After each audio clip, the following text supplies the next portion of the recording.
Primero debemos saber y entender cómo llegaron a conformar el globo terráqueo desde cero. Para esto, tenemos que ir al pasado, pero debes dejar todo lo que has aprendido sobre el espacio, los planetas, la Tierra esférica y lo que te enseñaron tus maestros. Hace miles de años, los primeros humanos trataban de entender el universo. Lo primero que harías, siendo un ser humano inteligente, es crear el tiempo. Para crearlo, es probable que necesites de las luces que giran a tu alrededor. ¿Cuál es la mejor luz para empezar con esto? El Sol, porque es la luz más grande y es la que vemos todos los días. Empezarás poniendo un palo perpendicular al suelo. Observas y te das cuenta de que la sombra dibuja diferentes semicírculos a lo largo del año. Luego ves que el Sol se aleja más y vuelve más tarde. El clima cambia mientras el Sol se mueve. La luna se mueve y te das cuenta que puede afectar a las mareas de alguna forma. Entonces empiezas a pensar en las estaciones. Luego te das cuenta que necesitas algo para navegar y creas la brújula. Después te das cuenta que todas las otras luces en el cielo están conectadas. Entonces creas el astrolabio, para medir los ángulos de cada una de las luces en el cielo al mismo tiempo. Cada vez descubres y aprendes más. Ahora querrás saber la forma del lugar donde vives. Este es un gran problema. Para resolverlo, solo tienes la luz del Sol, las sombras, probablemente una cinta métrica y tu cerebro. Lo siguiente, para muchos que saben de geometría y matemáticas, puede ser fácil, y para los que no, los invito a que se queden y lo vean, porque es muy importante y no es tan difícil de entender. Ahora nos ubicamos hace 2000 años, en la época de Eratóstenes. En ese tiempo, probablemente creerás también que la Tierra es plana, porque es lo que se observa. Lo primero que podrías querer hacer para entender el universo es medir las distancias entre nosotros con el Sol, la Luna y las estrellas. Para hacerlo tendrás que triangular al Sol. ¿Y cómo se hace eso? Vas a necesitar al menos 2 palos. Los vas a colocar en el suelo lo más lejos posible uno del otro, porque el Sol es obviamente grande. Luego, mides la sombra de los 2 palos al mismo tiempo para obtener los ángulos de elevación del Sol. Y después sacas la distancia. Así, por ejemplo, si la distancia entre estos dos es de 2074 millas y sus ángulos de elevación son ambos de 75 grados, la distancia al Sol será de 3870 millas. Aquí están las matemáticas detrás de esto. Es muy sencillo. Pero aquí está el problema que hizo dudar a la gente de aquella época que la Tierra es plana. Mira este diagrama. Esta es la Tierra. Este es el Sol y estos son los ángulos del Sol durante las 12 horas del día. Si estás aquí a 75 grados y un amigo tuyo también está aquí, pero al otro lado a 75 grados, obtienes esa altitud del Sol de 3870 millas. Entonces, si quieres volver a hacer el experimento, pero le dices a otros amigos que lo hagan contigo al mismo tiempo, desde otras posiciones en la Tierra que estén en la misma línea, no obtendrán el mismo resultado. Tú y tu amigo obtendrán la misma distancia que antes, pero las otras personas que están más alejadas entre sí obtendrán distancias menores al Sol, incluso si todos están haciendo el experimento al mismo tiempo. La altitud del Sol va a ser menor para el segundo, y el tercero lo tendrá a una menor altitud, y el siguiente todavía más.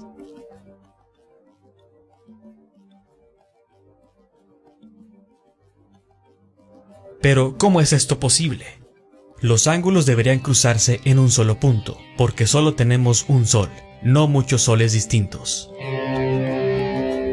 Entonces, ¿cómo pueden verlo otras personas en diferentes altitudes? ¿Cómo se pone y sale el Sol? Este gráfico lo realizó el Dr. Sack en función de ángulos reales. Si eres alguien inteligente que sabe de geometría, ¿qué harías para resolver este problema? Como ya lo mencioné, todos los ángulos tienen que ir a un punto. Por ejemplo, si estás en un pasillo y pones un foco en medio, tú te alejas y mides el ángulo de elevación de ese foco. Obtendrás la distancia, que estará apuntando directo a ese foco. Si te alejas más y haces lo mismo, obtendrás la distancia exacta al foco. Así es como funciona. Pero en el caso del Sol, no funciona así. Entonces, Eratóstenes o quien haya hecho este experimento por primera vez, se dio cuenta de que la Tierra no podía ser plana, así que pensaron en curvarla para que la geometría funcione, porque tiene que funcionar de una forma u otra. ¿Qué sucede cuando se curva la Tierra? Los ángulos de las elevaciones comienzan a moverse hacia arriba. Entonces, ¿qué sucederá si seguimos curvándola hacia abajo? Eventualmente, estos ángulos se volverán paralelos unos de otros y seguirán coincidiendo con la realidad, porque no cambiamos las sombras en absoluto. En este caso, ya tenemos un solo sol, porque todas estas líneas nunca se intersecarán o cruzarán en ningún punto, porque son paralelas unas de otras. Por eso nos dicen que los rayos del sol son paralelos. Pues, ¿qué ocurre cuando queremos hacer o queremos dibujar los ángulos de elevación en una tierra plana? En este ejemplo, la tierra plana es el papel, ¿vale? Y los ángulos de elevación son estos dos palos que tengo, bueno, los 4 palos que tengo en los laterales. El palo del medio es el ángulo 90 grados que va directamente hacia el sol. Y todos estamos viendo el sol al mismo tiempo, ¿vale? Pero los que están muy lejos están viendo el sol muy abajo, pero los que están muy cerca al punto 90 grados lo están viendo un pelín más arriba, ¿no? ¿Y eso qué quiere decir? ¿Que tenemos 2 soles? No, sabemos que hay solamente un sol. Entonces, en este caso, ¿cómo vamos a solucionar el problema en la Tierra plana? Pues hace 2000 años supuestamente no sabían cómo solucionarlo. Entonces lo que han hecho es curvar la Tierra. ¿Y qué ocurre cuando empezamos a curvar la Tierra hacia abajo? Las líneas empiezan a separarse desde arriba y al final llegan a ser paralelas, ¿vale? O sea, curvaron la Tierra para que los ángulos coincidieran. Entonces, la pregunta es, ¿cuánto deberíamos curvar la Tierra para hacer estas líneas paralelas entre sí sin cambiar los ángulos? Porque estos ángulos son inmutables, ya que pueden medirse en la vida real. ¿Cuál es la circunferencia que puede hacer que todas estas líneas parezcan paralelas y al mismo tiempo que todos estos ángulos se crucen en un punto en el cielo, que es el Sol? ¿Cómo lo hacemos? Nos dicen que Eratóstenes midió la circunferencia de la Tierra, y cuando mides la circunferencia, sabrás la distancia entre estas dos líneas. ¿Cómo lo hizo?